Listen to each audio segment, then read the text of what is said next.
এতটা পথ ভেঙে এলে একটু হাত মুখ ধুয়ে কিছু খেয়ে নেবে চলো। আমি ওই বৌদিকে না বলছি, এই বাড়িতে না ওই একটুই মানুষ আছে জানো তো, যার সাথে আমার ভারী ভাব হয়েছে, খুব খেয়াল রাখে। দাঁড়াও বলছি। পারুল, তোমার সাথে আমার কিছু কথা আছে। বলো, শুনছি। তোরা কথা বল, আমি বাইরে। না গোপাল দা, আপনি থাকতে পারেন। পারুল, আমি ভেবে দেখলাম এইভাবে ঝগড়াঝাটি অশান্তি করে আমি, তুমি, আমাদের বাড়ির লোক, আমরা কেউ ঠিক নেই। এত সিগারেট টনক নইলে। দেখো পারুল, এখন আমার ঝগড়া করার না একদম মুড নেই। যেটা বলছি সেটা মন দিয়ে শোনো। তোমার আগের দিনের কথাগুলো আমি ভাবলাম, আর ভেবে যা বুঝলাম তুমি ঠিকই বলেছিলে। দেখো, একটা কাণ্ড যখন ঘটেই গেছে তখন সেটা ঘরে বসে ইগনোর করে লাভ। রোজ রোজ এই ঝগড়া ঠিক না। তাই আমি তোমাকে অষ্টমঙ্গলায় নিয়ে যাব। হ্যাঁ? হ্যাঁ। কি বলছো? তোমার বাবা মা আমাকে পার্সোনালি ফোন করে ইনভাইট করেছে। ওনাদের গলার টোন শুনে আমার বেশ খারাপই লাগলো। ওনারা তো আর তোমার মতো নয়, দে আর গুড পিপল। ওনারা এত আন্তরিকভাবে ইনভাইট করলেন যে আমি আর নিজেকে... ঠিক আছে, ফাইন, তাহলে যাওয়া যাক। এইটা তুমি একদম সঠিক সিদ্ধান্ত নিয়েছো রাহাত। আসলে কি ব্যাপার বলো তো, মানে কাকা কাকি খুব আশা করে রয়েছে তো, সেই লেগে। হ্যাঁ জানি তো, তাই এই সিদ্ধান্ত নিলাম। পারুল, তুমি আমাকে জানাও তাহলে তুমি কবে যাবে, কাল না পরশু? হ্যাঁ, আমি সেই বুঝে প্যাকিং করব। ওকে, আসছি।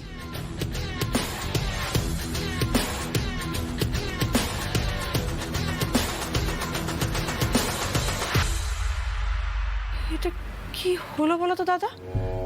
এ তো ভূতের মুখে রাম না। ও দাদা, দাদুর লাদের কি হলো হঠাৎ? আমিও তো বুঝতে লাগছি রে। তোমার মনে হয় ও এত সহজে অষ্টমঙ্গলে যেতে রাজি হয়ে গেল? এর পেছনে অন্য কোনো কারণ নাই? আমারও তো কেমন যেন মনে হচ্ছে, হিসাবটা তো মিলছে না। তবে দেখ, ওই কথায় বলে না, মানুষের মন হলো বৃন্দাবন, কখন ঘুরে যায়। না না না না, এই ব্যাটাকে আমি যতদূর চিনি, এর কথার মধ্যে না বহু ভাঁজ আছে। ওর না মতলব আমার ঠিক ঠেকছে না। আর ওই নাতি নাতনিদের ভেতরে রায়ন দাদু ভাইকে তুমি এক ছটাক বেশি হলেও যে বেশি ভালোবাসো, সেটাও আমি জানি। ঠিকই বলেছো গো। সেই জন্য তো ওরা খারাপ থাকলে আমি এত কষ্ট পাই।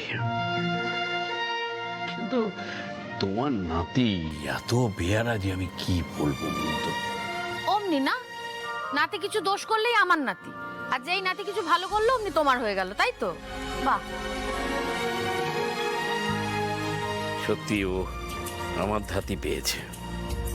এত জেদি না, কি জানো, পারুল যোকে ফিরিয়ে আনতে পারবে এই ভরসাটা আমার ছিল না। না সত্যি, দেখো মেয়েটার এলেম আছে কিন্তু। সত্যি বটে, আশ্চর্য বুদ্ধি মেয়েটার। তুমি ঠিকই বলেছো জানো, ওরা দুজন যদি এক হয় না, তাহলে সত্যি 10-এর মঙ্গল হবে। সেটাই তো চিন্তা শুরু। ওদের দুজনের তো এক হওয়ার কোনো লক্ষণই দেখতে পাচ্ছি না আমি। দেখো, বসুদেবরা তো অষ্টমঙ্গলের নেমন্তন্ন করলো, কিন্তু ওই ছেলের মতি গতি দেখে তো মনে হচ্ছে না ও যাবে। অষ্টমঙ্গলে যদি ওরা না যায় তাহলে আমার মুখ তো পুড়বেই। তাছাড়া বিয়েটা যে ঠিকঠাক হয়নি, এটা কিন্তু চারিদিকে রাষ্ট্র হয়ে যাবে। সেই ভয়টা তো আমিও পাচ্ছি। আমি বরং যাই জানো, ঠান্ডা মাথায় একবার ওকে বুঝিয়ে দেখি কাজ হয় কিনা। তোমার কথায় কাজ হবে বলে তোমার মনে হয় না? তাহলে বাড়ি ছেড়ে যাওয়ার আগে তোমার কথা নিশ্চয়ই শুনতো। এক পক্ষ সারাক্ষণ তো মাথা মুড়িয়ে চলেছে না ওর। তুমি একটু চুপ করো না, এসব কথা বলো না। ওরা শুনলে ওদের খারাপ লাগবে না? পিটি আর বিটা তো একসাথেই আসছে। সেটাই তো হবার কথা। যতটুকু খবর পেয়েছি ওরা কলকাতা থেকে রওনা দিয়ে দিচ্ছে। নেড়াগোয়ালের রাস্তা কাটা তো ওরা লাউ পোতা দিয়ে ঢুকবে। নাড়াগোয়ালে সীমানা পেরোবে লাগে, তার আগেই লাউ পোতাতেই দুটাকে মেরে পুরা পুঁতে দিব।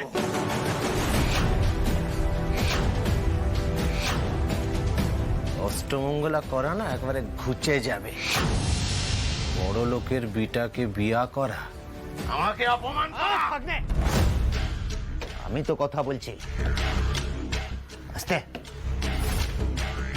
কাজটা বুঝে নিয়েছ, এবার চাও বাকি টাকাটা কাজ শেষ হলে। আর শোনো, কোনো ঝামেলা চাই নাই, কোনো প্রমাণ রাখবার নাই। চল। এই ভাগ্নে, তুমি যাবে ক্লাই? মামা আমাকে যেতে দাও মামা। না, তুমি যাবে ক্লাই, আর তোরা যা। ভালো লোকের হাতে কাজের ভার দিচ্ছি, ওদের হাত পাকা, ওরা সব সামনে নিবে। না মামা, বিটি আমার গালে চড় মেরেছে।